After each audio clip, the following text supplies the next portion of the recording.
Subscribe to our channel by clicking the subscribe button. Click the bell button and enjoy the latest uploads from our channel.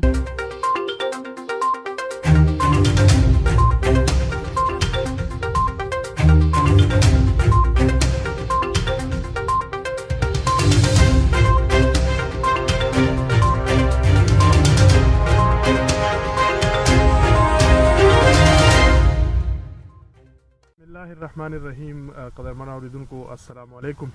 څنګه چې تاسو ته معلومه ده تقریبا د تیرو هفتې لسو ورځو راسي په ټول ملک کې کاروبار بند دی. د کاروبار د بندېدو په وجه باندې کم چې دیاړیدار مزدوران دي په روزانه په بنیاد باندې اجرت چې کم دی چاته میلاویږي هغوی مزدوري کوي، نو کاروبار بند دی، لہذا د هغوی د پیسو ګټلو چې کم نظام دی نو هغه ورسره هم بند شوی دی. اوس چې پیسې نشته نو د دغې په وجه باندې دغه مزدوران دغه خواريکخ هغوی د سختو د مشکلاتو او د ستونزو سره مخ دي. دا وخت چې په درسته نړۍ کې د کرونا وایرس وبا خوره ده، د پاکستان وبا هم دلته کې خوره ده. وفاقي حکومت او څلور واړو حکومتونو په ټول ملک کې لاک ډاون کړی دی. په دې وجه باندې عام خلک غریب خلک هغوی د سختو د مشکلاتو ښکار دي.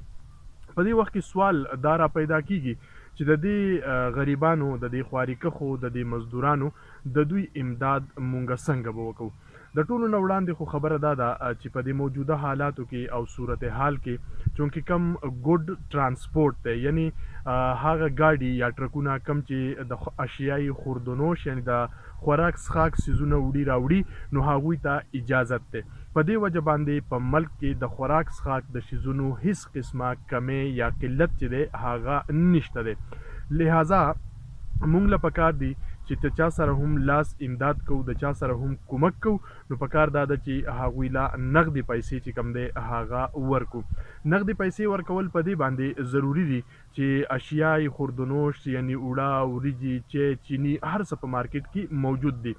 په دې وجه باندې د دغې کمی نشته. کمی د څه دی؟ کمی د پیسو دی. یو سړي ته مونږ راشن ورکو خو د هغه ته د راشن ضرورت نشته، هغه ته دې ضرورت دی چې مور یې ناجوړه ده، زوی ناجوړه دی، ښځه بیماره ده، لور بیماره ده، د هغې د دوایۍ ضرورت دی، پیسې ورسره نشته.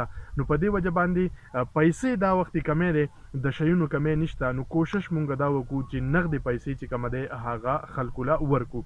دویمه دا چې دا مونږ خرچ څنګه وکړو، یعنی چاله ورکو چې دا خرچ شي.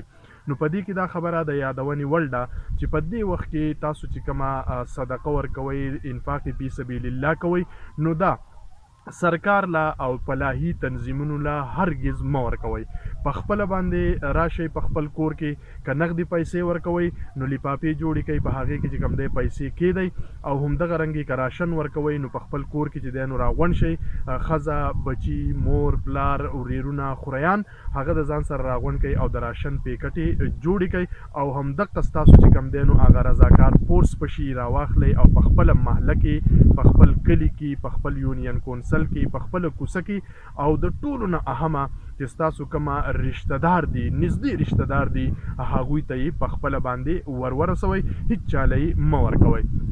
د دې نه علاوه ګران اوریدونکو کم چې زمونږ په بهر دنیا کې مشته ورونه دي، مسافر دي، هغوی د چا سره لاس امداد او کومک کول غواړي نو د هغوی دپاره هم اسانه طریقه دغه ده چې سرکار لی بالکل مه ورکوئ، فلاحي ادارو لی بالکل مه ورکوئ، په خپله باندې خپل کور ته یې راولېږئ او خپل پلار ته، خپل ورور ته، خپلې ښځې ته، خپل بچي ته هغوی ته ووایه چې د خپلې کوڅې، د خپلې محلې او د خپل کلي فهرست جوړ کړئ چې کوم ځای کې غریب دی په خپله باندې ورشئ، هغې غریبانو ته ورسوئ. د دې سره سره ګرانو اوریدونکو بل چې دی نو دا خبره ده چې کله پیسې ویشلې کېږي، راسن ویشلې کېږي نو خلک چې دی نو هغه ویډیوزګانې ډېرې زیاتې جوړوي، تصویرونه چې دی نو هغه جوړوي، بیا یې په سوشل میډیا باندې، په فیسبوک باندې ورچوي، په ټویټر باندې ورچوي، او په انسټاګرام باندې ورچوي، او مختلف دغه باندې چې دی نو هغه ورچولی کېږي. د دغې سره د دې غریبانو هغه عزت نفس چې کوم دی نو هغه مجروح کېږي. نو د دې خبرې پکې ډېر زیات خیال وساتئ چې چاله هم ورکوئ نو په داسې طریقه یې ورکوئ چې په یو لاس یې ورکوئ، بل لاس چې کوم دی هغه درنه خبر نشي، یعنی دا د تصویرونو ده، دا د ویډیوګانو ده، او بیا د دې د شیر کولو چې دا کومه لړۍ ده نو دا کار هرګز مه کوئ. خالص د الله د رضا دپاره یې وکئ چې دا مونږ ورکوو په دې براله الله پاک اجر او نیکي راکوي.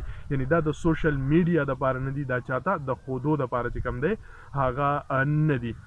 قدرمن اوریدونکو دا یو څو مشورې د زلمې یوټیوب چینل نه اصغر خان عسکري تاسو ته په دې وجه باندې درکړې چې زه وګرځېدمه دا څو ورځې او دا کم حالات وغیره چې مونږ ګورو نو د دې حالاتو سره خبره دا را مخامخ کیږي چې د خلکو سره پیسې چې کم دی هغه تقریبا ختمېدو واله دي. کم چې غریب خواري کښ مزدوران دي نو هغوی ته د مدد ضرورت دی. په دې وجه باندې ما مناسبه ګڼله چې دا یو څو چې کم تجویزونه دي په عملي دغه کې چې ما ولیدله چې یاره مونږ له څه کول پکار دی هغه تاسو ته در ورسومه. ګران اوریدونکو کتونکو زمونږ چینل زلمې دا سبسکرایب کړئ.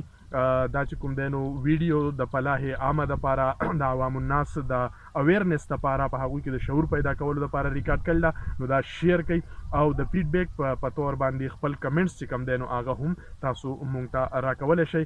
اصغر خان عسکري له اجازت د لوی الله په امان.